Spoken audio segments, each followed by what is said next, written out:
Hi, this is John from FlatCatGear, and today this video we're talking about this product. This is the Fire Maple QuickBoil. The Fire Maple QuickBoil is an integrated stove HX pot system. It's a stove that's designed specifically for this pot.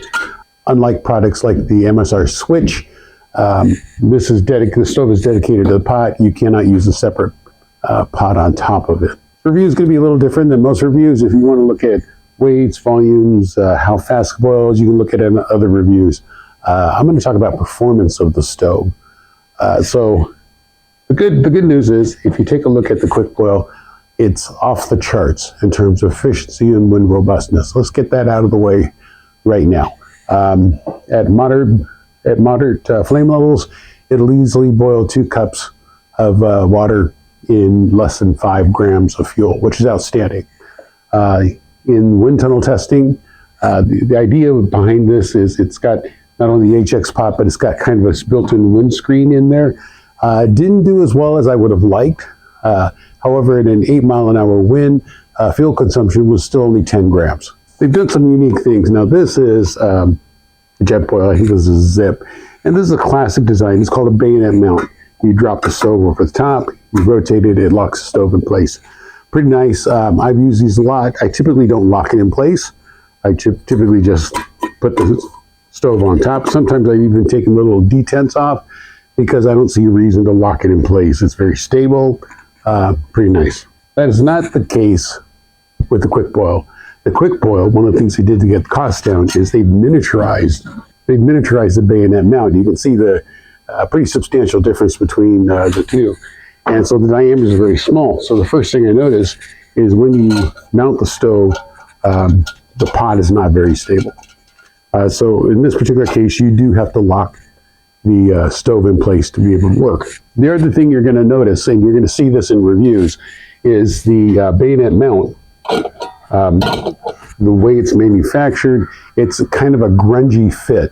And where that really impacts you is because it doesn't have a neoprene sleeve, you have to be able to lock it with the handle. And it can be very disconcerting because the handle is the classic spring-loaded handle that Petrel pots use. And so there's a lot of give and play in there. And it feels pretty funky, really. Doesn't feel really good.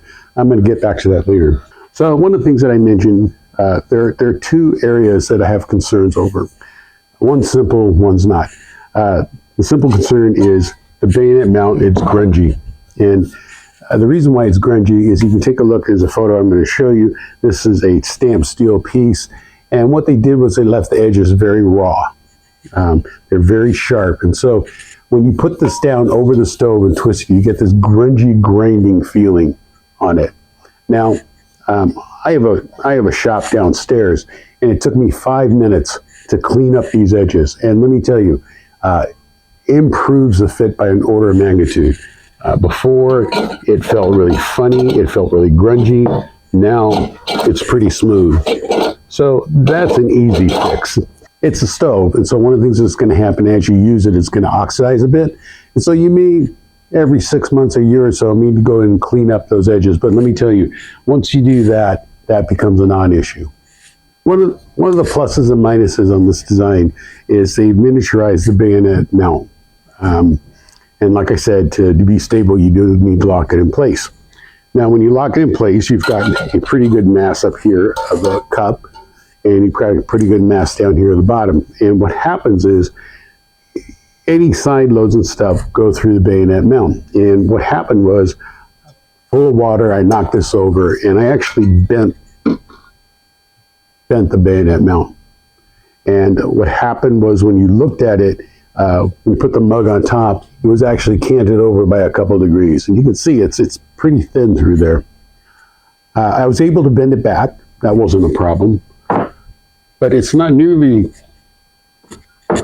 as beefy and robust as a JetBoil. Would I use it in the field? I think you need to go with caution and know that that is kind of a fragile element. If I were going on a trip that needed robustness right now, I think I'd use a regular Ocelot windscreen with the Petrel G3. I think that's more robust. But but just watch it. If you, with care, I think it's going to be a non-problem.